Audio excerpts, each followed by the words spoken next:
Welcome to Caricomp Insider, where high-tech facial recognition meets real-world intelligence.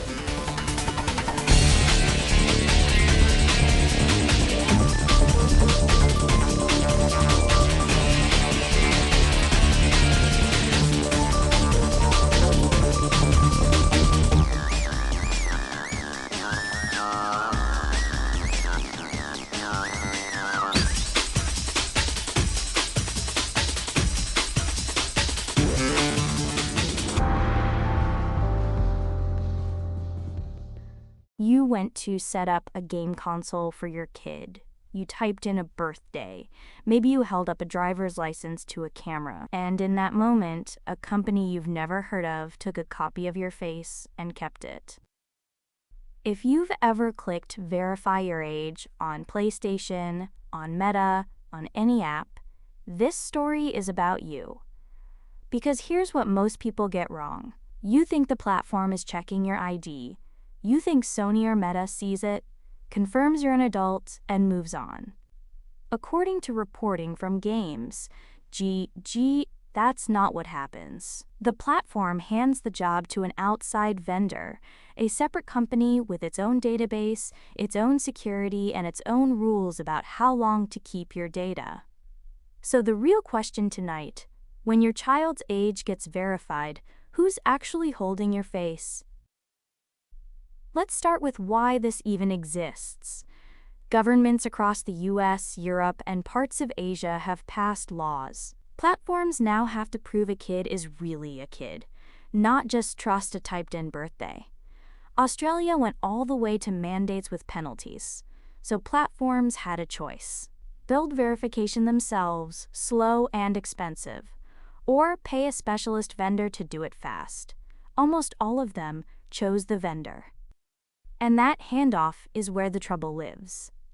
The vendor isn't bound by the privacy promise you saw on the login screen. They operate under their own policy. Your ID image, your biometric scan, it now sits in a third-party database you never agreed to by name. It's buried in terms of service language almost nobody reads. Now here's the part that turns a privacy gap into a real danger: retention. These vendors can't just verify you and delete the file. They have to keep your data, the ID, photo, the face scan, the logs. Why? So they can prove to regulators later that they checked correctly. Privacy researchers at Promise Legal point to exactly this. Every record they're forced to keep becomes a target sitting in storage. And targets get hit. CNBC reported on a breach tied to an identity vendor. Tens of thousands of users exposed, around 70,000. That's not a typo in a database. That's people who held up their ID to prove their age and ended up with their identity in a leak. For the rest of us, that means the safety step you took to protect your kid quietly created a new way for your own information to spill.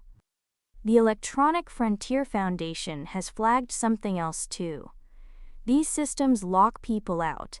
Anyone without the right kind of ID, anyone the biometric scan misreads.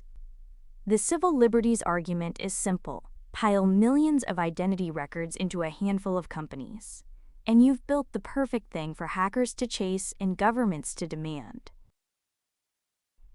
Here's the flip. The privacy failure isn't a glitch. It's the design working as intended. The law says protect kids. The platform obeys by outsourcing. The vendor keeps your data to cover itself. Every party did the rational thing, and your face ended up in a stranger server anyway. So the simple version. Apps now have to check your kid's age. They pay outside companies to do it. Those companies keep your ID and your face, and sometimes they get hacked. The fight isn't over whether to protect children, it's over how much of you a company gets to keep to do it. Whether you're a parent setting up a console or someone who just clicked verify without thinking, your face may already be sitting somewhere you'll never see. The full story's in the description if you want the deep dive. Now you know something most people in this industry don't. Use it. And when you're ready to put it to work, Caracomp.com. We'll see you tomorrow.